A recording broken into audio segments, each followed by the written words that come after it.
In this video, I'm going to be explaining Erikson's theory of psychosocial development. This theory is useful in explaining the way people think at all stages of life. I'll start off by explaining who Erikson actually is. Erik Erikson was a psychoanalyst trained in Sigmund Freud's circle in Vienna, Austria. Freud introduced the psychosexual theory of human development, but Erikson was skeptical of the validity of such a theory. So, he decided to create his own theory of human psychological development, called the psychosocial theory. There were two key differences between Erikson's theory and Freud's theory. The first was that, in Erikson's opinion, the main factor in psychological development is not sexuality, but it is the need to be accepted and integrated into the social and cultural environment.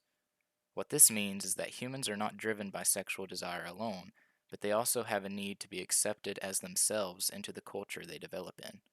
The second difference between Erikson's and Freud's theories is that Erikson proposed that psychological development continues throughout the lifespan, as opposed to Freud's theory, which was based on early years of development.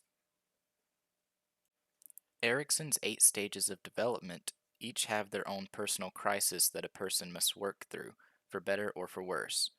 What I mean by that is there is a positive or a negative outcome to all of these crises. If a person finishes a stage with a negative outcome, there is a high chance for the next stage to also result in a negative outcome. In the first stage of Erikson's psychosocial theory, the infant must face the challenge of trust versus mistrust.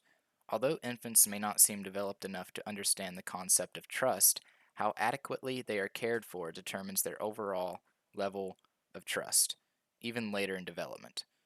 Trust is important in any relationship, but it is essential for a child to trust their parents in order to develop in a positive manner. During the second stage, toddlerhood, the person must face a challenge of autonomy versus shame and doubt. Often, adults perceive a child as something other than a person. This results in the child doubting their own abilities and sense of self.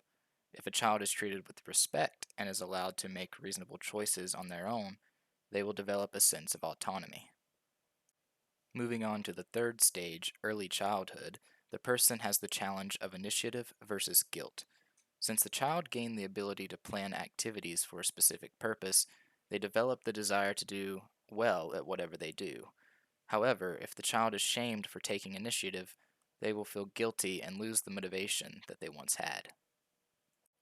With the fourth stage comes the crisis of industry versus inferiority. When the child reaches around the age of a middle schooler, they will be expected to expand their social life and to learn the ways of their culture.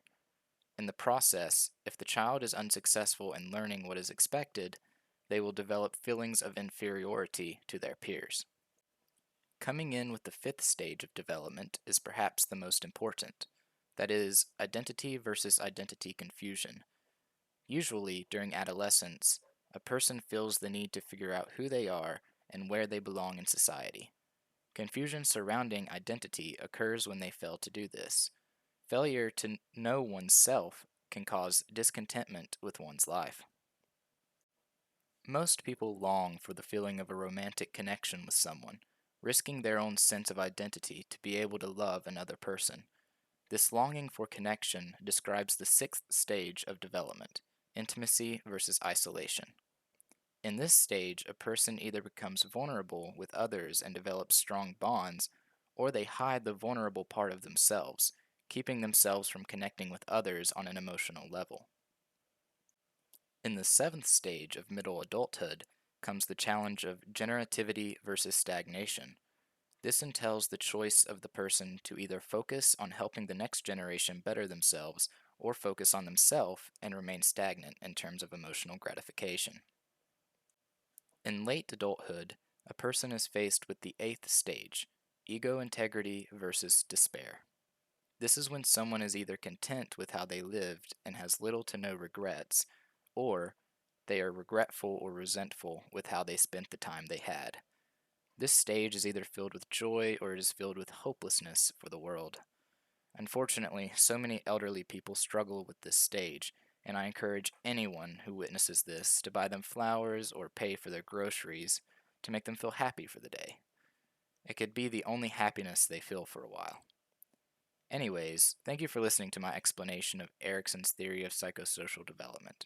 I hope you have a great day.